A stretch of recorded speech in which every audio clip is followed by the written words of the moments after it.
Sivaramakrishnaiah committee చాలా స్పష్టంగా చెప్పిన తర్వాత ఆ శివరామకృష్ణయ్య కమిటీ రిపోర్ట్ని బేస్ చేసుకుని ఆ రోజు ప్రభుత్వం ఒక నిర్ణయం తీసుకున్న తర్వాత మీరెవరు దీన్ని మార్చడానికి? We have said no particular place should dominate.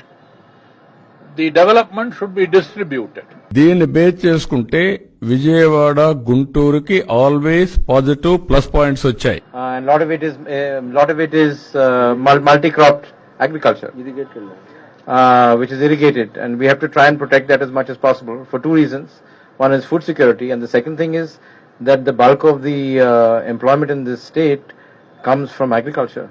So it would be no good to build a capital and displace lots of farmers. అమరావతిని యాక్సెప్ట్ చేశారు. అందరికీ ఆమోదయోగ్యం, అందరికీ సమదూరం. నవ్యాంధ్రప్రదేశ్ రాజధాని ఎంపిక కోసం ఏర్పాటైన కేంద్ర పట్టణాభివృద్ధి శాఖ మాజీ కార్యదర్శి శివరామకృష్ణ నేతృత్వంలోని కమిటీ తుది నివేదికను హోంశాఖకు సమర్పించింది. రాజధాని ఎంపికలో భాగంగా 11 జిల్లాల్లో పర్యటించి వివిధ వర్గాల నుంచి 4728 సలహాలు స్వీకరించినట్లు వివరించిన కమిటీ విభజన సందర్భంగా హైదరాబాద్ పై జరిగిన రగడను గుర్తు చేసింది.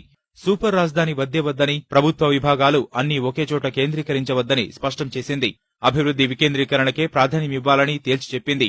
ప్రభుత్వ కార్యాలయాలను కేంద్రం కేటాయించిన విద్యా సంస్థలను 13 జిల్లాలకు పంపిణీ చేయాలని సూచించింది. అమరావతిని యాక్సెప్ట్ చేశారు. అందరికీ ఆమోదయోగ్యం, అందరికీ సమదూరం. రాజధానిని చక్కటి సాగుభూములు ఉన్న విజయవాడ, గుంటూరు ప్రాంతంలో పూర్తిగా కేంద్రీకరిస్తే ఆర్థికంగా, పర్యావరణ పరంగా నష్టదాయకంగా పరిణమిస్తుందని కమిటీ అభిప్రాయపడింది. రాజధాని రాష్ట్రం మధ్యలోనే ఉండాలనే నియమం ఏమీ లేదని, తమిళనాడు, కేరళ, మహారాష్ట్ర, పశ్చిమ బెంగాలే ఇందుకు ఉదాహరణని పేర్కొంది. కృష్ణా, గుంటూరు, పశ్చిమ గోదావరి జిల్లాలకు భారతదేశ ధాన్యాగారంగా పేరుందని, అలాంటి చోట సూపర్ రాజధాని ఏర్పాటు చేయడం తగదని హితవు పలికింది. అమరావతిని యాక్సెప్ట్ చేశారు. అందరికీ ఆమోదయోగ్యం, అందరికీ సమదూరం. రాష్ట్రాన్ని Vizag zone, Rayalaseema arc, Srikalahasti, నడుకుడి Spain గా అభివృద్ధి చేయాలని సూచించింది. ముఖ్యమంత్రి కార్యాలయం ఉన్న చోటే అన్ని ప్రభుత్వ కార్యాలయాలు ఉండాల్సిన పని లేదని కమిటీ స్పష్టం చేసింది. ఎవరిని మోసం చేస్తారు మీరు?